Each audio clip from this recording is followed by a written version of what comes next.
নামাজে সূরা পড়ার ধারাবাহিকতাটা কি? অনেকে বলে যে প্রথম রাকাতে নাকি সূরা ফাতিহা পড়ার পর যেই সূরা পড়ব দ্বিতীয় রাকাতে নাকি তার থেকে ছোট সূরা পড়তে হবে, তৃতীয় রাকাতে এবং চতুর্থ রাকাতে আবার এর থেকেও ছোট। আবার অনেকে বলে যে প্রথম রাকাতে যে সূরা পড়ব দ্বিতীয় রাকাতে নাকি তার পরের সূরা পড়তে হবে, মানে প্রথম রাকাতে ৮০ নম্বর সূরা পড়লে নাকি পরের রাকাতগুলোতে তার ধারাবাহিকতা অর্থাৎ ৮১, ৮২ বা তার পরের সূরাগুলো পড়তে হবে, আগেরগুলো পড়া যাবে না। তাহলে কোন নিয়মটা সঠিক, কিভাবে পড়তে হবে? আপনি যেটুকু বলেছেন এই সবগুলোই সঠিক এবং সবগুলো মেনটেন করতে হবে।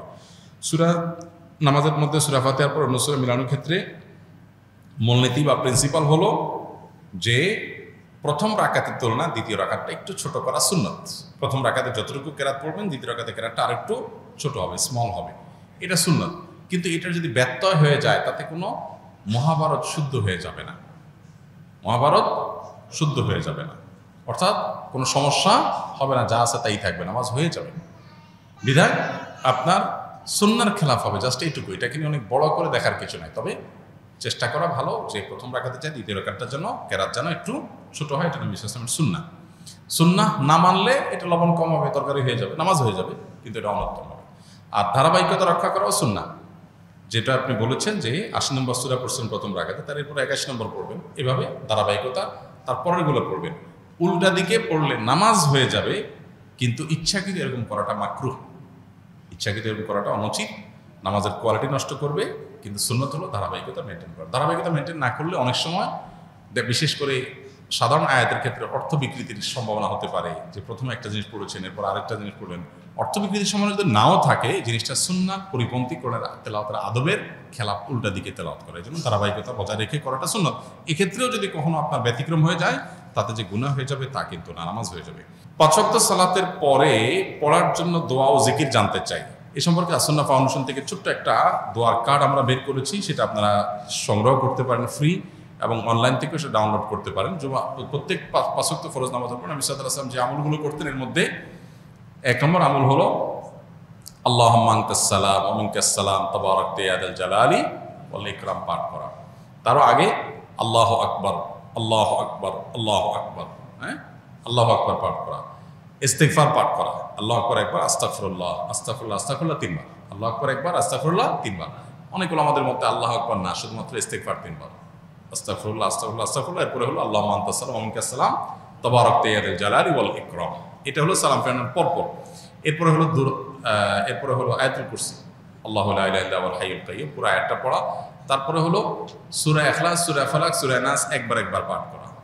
এর পাশাপাশি আরেকটা আমল আছে, লা ইলাহা ইল্লাল্লাহ ওয়াহদাহু লা শারীকা লাহু লাহুল মুলকু ওয়া লাহুল হামদু ওয়া হুয়া আলা কুল্লি শাইইন কাদির, একবার পাঠ করা। আরেকটা আমল হলো আল্লাহুম্মা আইন্নি আলা যিকরিকা ওয়া শুকরিকা ওয়া হুসনি ইবাদাতিক, একবার পাঠ করা। আরেকটা আমল হলো লা ইলাহা ইল্লাল্লাহ ওয়াহদাহু লা ইলাহা ইল্লাল্লাহ ওয়া লা না'বুদু ইল্লা ইয়্যাহ লাহুন নি'মাতু ওয়া লাহুল ফাদলু ওয়া লাহুস সানাউল হাসান, লা ইলাহা ইল্লাল্লাহ মুখলিসিনা লাহুদ্দিন ওয়া লাউ কারিহাল মুশরিকুন, এটা একবার।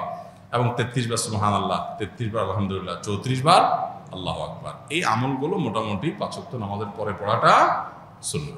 ইমাম শাফি রাহমাতুল্লাহর মতে নামাজে ইমামের পেছনে ফাতিহা পড়তে হবে, কিন্তু হানাফি আলেমগঞ্জ সূরা আরাফের একটি আয়াতের দলিলে বলেন ফাতিহা পড়া যাবে না।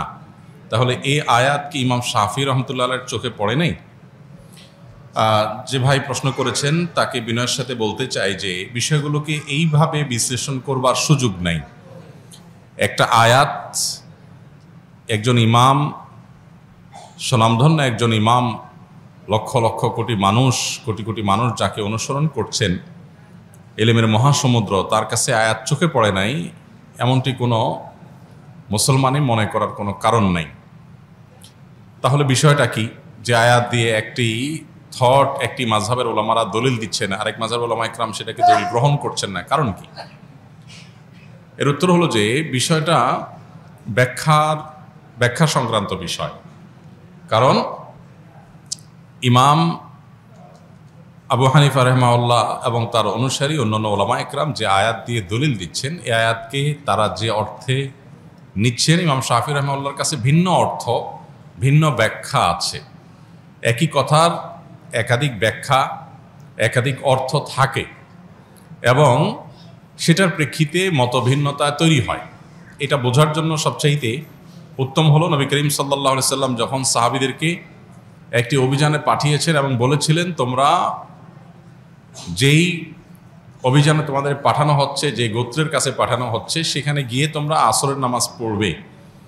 নবী সাল্লাল্লাহু আলাইহি সাল্লামের এই নির্দেশ সবাই শুনেছেন এবং সবাই সেটাকে মানার জন্য প্রস্তুত ছিলেন। প্রতিমধ্যে যখন আসরের নামাজের ওয়াক্ত যায় অবস্থা হয়ে যাচ্ছে, তখন কিছু সাহাবী নামাজ পড়ে ফেললেন, কারণ ফরজ নামাজ ওয়াক্ত চলে যাচ্ছে, তাহলে হারাম হবে, এই জন্য তারা পড়ে ফেলেছেন। আর কিছু সাহাবী তারা পড়েন নাই, তারা যথাস্থানে গিয়ে তারপরে আদায় করেছেন। এখন প্রশ্ন হলো, এই সাহাবীদের কারোর কাছে কি নবীর নির্দেশ যায় নাই? ব্যাপারটা এরকম না, উভয়ের কাছে নবীর নির্দেশ গেছে, কিন্তু তারা দুই দল দুইটা আমল করেছেন। কেন? কারণ হলো একই নির্দেশকে বোঝার ক্ষেত্রে দুইটা দল ভিন্ন ভিন্ন বুঝ তাদের আছে।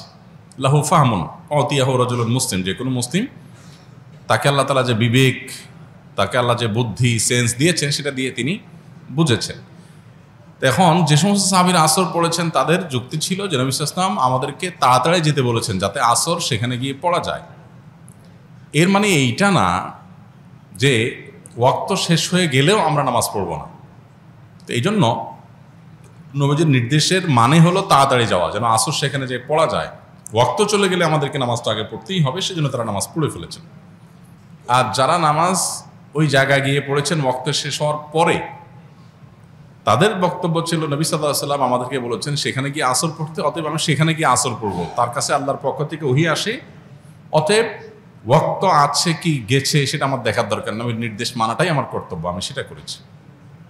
দুইটাই আপন জায়গায় সঠিক। নবী সাল্লাল্লাহু আলাইহি ওয়াসাল্লাম এই সংবাদ শোনার পর দুই মতের উপর আমল করা কাউকেই তিনি ভৎসনা করেননি, তার মানে উভয়টাকে তিনি অ্যাকসেপ্ট করেছেন। তো কোরআন এবং হাদিসের ক্ষেত্রে মুজতাহিদ ইমামগণ যখন কোনো ইস্তিহাদ গবেষণা করে কোনো আয়াত থেকে, কোনো হাদিস থেকে কোনো মাসআলা উদ্ঘাটন করেন বিভিন্ন মূলনীতির আলোকে, তো সেটা একই আয়াত থেকে একাধিক ব্যাখ্যা, একাধিক অর্থ, একাধিক বিশ্লেষণ, একাধিক মর্ম, এটার ভিত্তিতে একাধিক মত সৃষ্টি হতে পারে। এক্ষেত্রে আমরা জিনিসগুলোকে এত সহজে কনক্লুশনে নিয়ে আসা, এত সহজে যোগ বিয়োগ করে ফেলাটা, এটা হলো আমাদের জ্ঞানের স্বল্পতার কারণে, কিংবা আমরা পুরো বিষয়টাকে ভালো করে না বোঝার কারণে। অতএব এই সমস্ত বিষয়কে কেন্দ্র করে সম্মানিত ইমামদের সম্পর্কে আমাদের কোনো অশ্রদ্ধা যেন না হয়, সেটা কোনো ইমামের প্রতিই না। এমনকি কারোর মতের উপরে যদি আমরা আমল নাও করি, তারপরও আমরা তার মতকে শ্রদ্ধা করতে হবে, কারণ তিনি তার এই মত প্রকাশ করতে গিয়ে যে ইস্তিহাদ করেছেন, এটার কারণে আল্লাহর কাছ থেকে তিনি সওয়াব পাবেন, বিনিময় পাবেন। তো আমি সমালোচনা করে গুনাহগার হওয়ার সুযোগ কোথা থেকে থাকে?